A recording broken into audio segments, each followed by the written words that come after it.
సంఖ్యాకాండము నంబర్స్. సంఖ్య means count. Israel యొక్క count before and after the wilderness మనం ఇక్కడ చూస్తాము. This is 4th chapter in the Old Testament and the author is Moses and the topic is wilderness wandering, అరణ్య ప్రయాణం.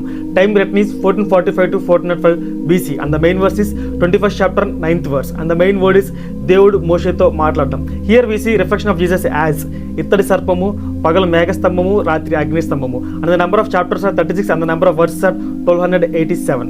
And the main characters are Moshe, Aharonu, Yehoshua, Balaku, Bilamu, Miriamu, Korohu, and the main keywords are shown in the figure. There are total 5 key themes: God's guidance and provision, faith versus rebellion, priesthood and mediation, God's justice and mercy, Christ foreshadowing. Storyline of Numbers 1 to 10 chapters లో దేవుడు యుద్ధం కోసము, ఆరాధన కోసము, శిబిరాలు నిర్మించడం కోసము కొంతమంది జనాంగాన్ని ఎన్నుకోమంటారు.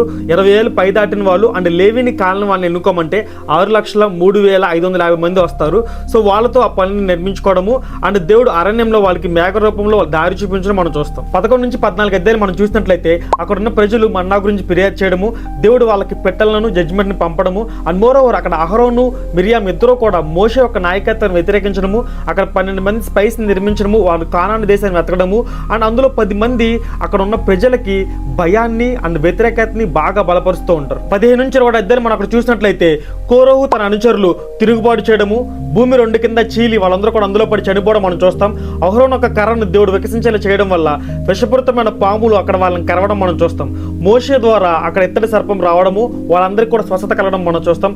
ఆ ఇత్తడి సర్పాన్ని కొత్త నిబంధనలు యేసు ప్రభు వారి కింద చూపిస్తూ ఉంటారు. 22 నుంచి 25 అధ్యాయాలు మనం చూసినట్లయితే మోయాబీల్ రాజైన బిలాకు ఇజ్రాయెల్ని శపించడానికి బిలామును నియమించుకోవడం మనం చూస్తాం. అండ్ దేవుడు ప్రతి శాపాన్ని కూడా ఆశీర్వాదకరంగా మార్చడం మనం చూస్తాం. అండ్ యాకోబు నుంచి నక్షత్రం ఉదయించును అన్న మెసేజ్ గురించి ప్రాఫెసీ కూడా ఇక్కడ నెరవేరడం మనం చూస్తాం. 26 నుంచి 32 అధ్యాయాలు మనం చూసినట్లయితే ఒక నూతన తరాన్ని మనం చూస్తాం. అక్కడ సంఖ్య మళ్ళీ లెక్కించినప్పుడు 6,01,730 మంది రావడము అండ్ మోషే తర్వాత వారసుడి కింద యెహోషువను అక్కడ నియమించడము అండ్ దేవుడు వారికి చట్టాలను ఇవ్వడం మనం చూస్తాం. 3 నుంచి 36 అధ్యాయాలు మనం చూసినట్లయితే వారు కానాన్ దేశానికి వెళ్ళడానికి సిద్ధంగా ఉంటారు under the leadership of Yehoshua. And this is for the numbers. If you want to add something to this, you can comment down below. And sharing the word of God is the part of ministry. Now share this reel to all your friends. Amen.